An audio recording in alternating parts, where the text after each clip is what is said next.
Regina, Mater misericordiae, vita dulcedo, estes nostra salve. The Lord be with you. A reading from the Holy Gospel according to Mark.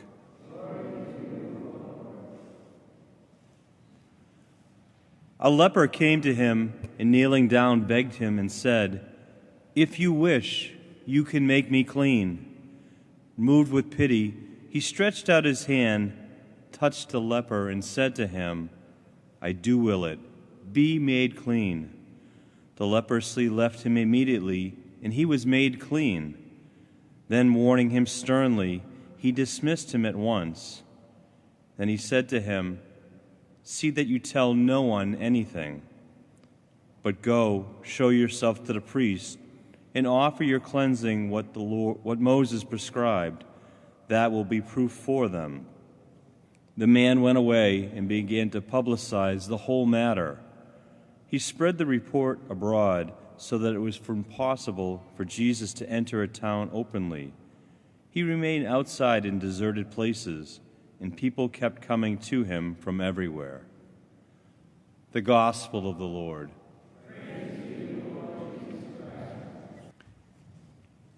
If you are paying attention to the first reading, a logical question should follow immediately. It should strike us in the face.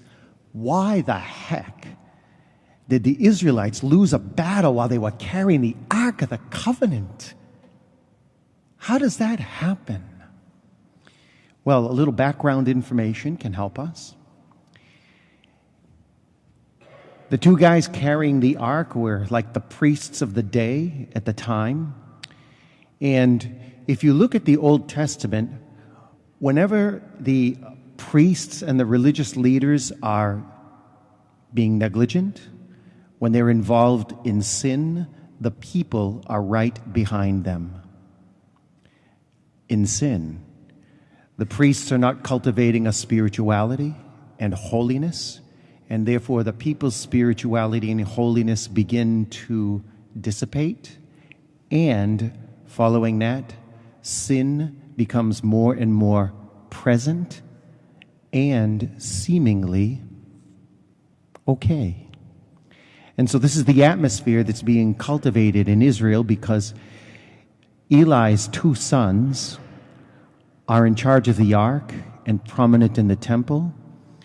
And we know from yesterday's reading that Eli was very, very influential in the life of Samuel, who would become the upstanding prophet. But his sons were not very good at taking lessons from daddy. And so these two sons are described as the most wicked, and the most wicked having neither respect for the Lord nor for their priestly duties. Isn't that a nice compliment for somebody in the Bible? And so here they are. And so now the people of Israel, in a sense, full of sin, are losing battles. And so they get the ark. That's going to help me. Which is about as effective as not studying for a test and saying, "I got my miraculous medal, I'm covered today." No. You're covered in sin because of your laziness and negligence and disobedience. But that's what you're taking into the exam. And this is what happens. Now, in the spiritual life, sometimes we start to lose, it seems like the effect of our externals begin to fail. So it doesn't always feel good when I pray, or just the posture of kneeling, instead of seeming holy as it was, now the strain on my knees makes it kind of detestable.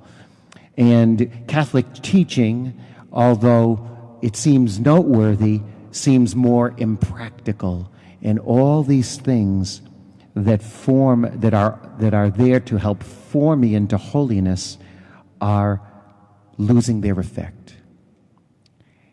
And when this starts to happen, a person can either continue down a road away from holiness, or they can say to themselves, I'm in love with the Lord of the gifts, not the gifts of the Lord. And there's a big difference. Those of you who are married here, you understand this very well, that after a while, the love is not about how good the other makes you feel, but it's about how willing you are to offer your lives for each other, even when it hurts. That's love.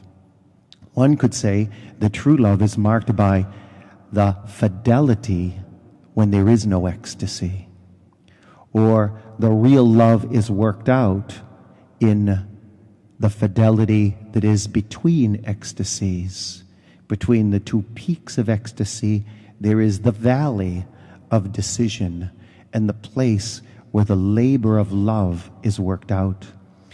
And the only way to the ecstasy is to make the arduous climb, even in the difficulty of maintaining the relationship. And that is what brings the ecstasy in a true relationship, that labor of self-giving love. This is where the people of Israel should be, and they will indeed be forced into that shortly in the book of Samuel as time goes on. And you see now this leper who comes to Jesus. He's in the midst of total disfigurement. He doesn't even look human anymore because he's so covered with leprosy. And yet, while one would be quick to judge the externals, perhaps his holiness is the most beautiful thing about him, because in his abject misery, he comes to Jesus and asks for mercy. He's not looking for any tokens. He's not looking to anything superstitious.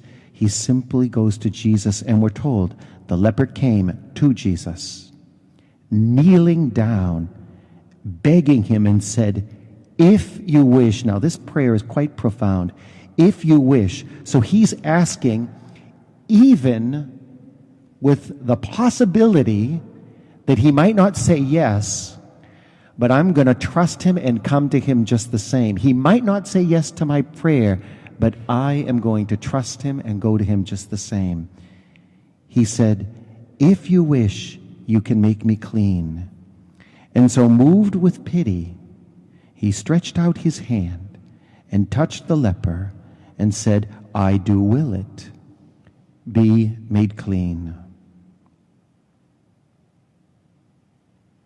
We must not stop striving for holiness in the difficulty, nor when our prayer life seems to go flat. It is the time to be even more faithful, and there the beauty of holiness becomes apparent, not only on the soul, but soon the radiance of Christ begins to affect others in our lives. Regina Caeli, letare, alleluia, qui